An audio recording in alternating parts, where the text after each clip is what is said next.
Welcome back. The next video is about the changing Earth.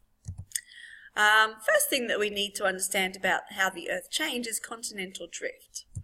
Now, scientists believe that about 250 million years ago, in the time of the dinosaurs, there was a supercontinent known as Pangaea.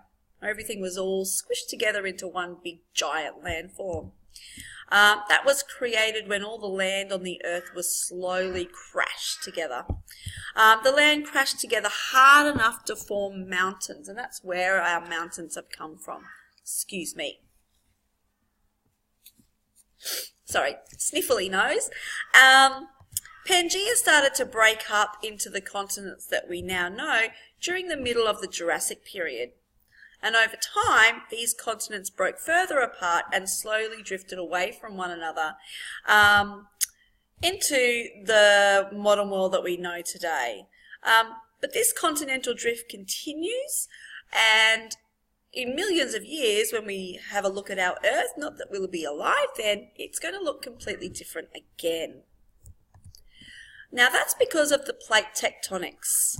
And the theory of plate tectonics says that the Earth's outer crust is made up of large moving pieces called plates, and they kind of fit together like a jigsaw puzzle. All of the Earth's land and water sit on top of these plates. So this is a picture of all of the plates and the names of those plates. The biggest one is the Pacific plate, right here. We've got our very own plate, the Australian plate. Isn't that cool? All of the land and water sits here, and the plates are made of solid rock. Under the plates is a weaker layer of partially melted rock, and that's the mantle that I showed you in the last video. These plates are always constantly floating over the mantle, so they're never staying still, they're always moving. But the movement is so slow, we couldn't actually look at it. It takes years and years and years for this to happen. It only moves a few centimetres per year. Now, the thing about plate tectonics is where the plates meet, they have boundaries. And hang on, I went backwards. It's the movement of the tectonic plates at those boundaries that we notice the most. Okay, and there's three different types of boundaries, which I'll explain to you now. The first ones are called transform boundaries, and that's when two tectonic plates slide past each other like this. Hang on, where's my hand? And I guess you can probably guess that that will cause an earthquake.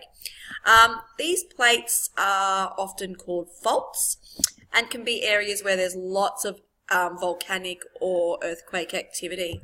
The most famous fault that you've probably heard of is called the San Andreas Fault in California, and it's you can see an aerial picture of the fault here. That's where two tectonic plates have met. Lots of earthquakes occur in this region, and see those mountainish areas? That's where they've kind of pushed and crashed up against each other, forming mountains over millions of years. Here's a picture that you can see of where there's been plate movement, where it's crossed over and pushed backwards and forwards against each other. It's actually bent the railway track into those zigzags. Isn't that wild? Now, a little bit closer to home, down here, this is the South Island of New Zealand, where there is a plate here. We call this the Alpine Fault between our Australian plate and the Pacific plate, which is that really, really big one. And they get a lot of activity there, as I'm quite sure our Kiwi friends in the classes and anyone from that area know all too well. Now, the next type of plate boundary that we're going to talk about is a convergent plate. And that's where two tectonic plates push each other. So they might push each other like this to form mountain ranges, or sometimes they push each other and one slips underneath.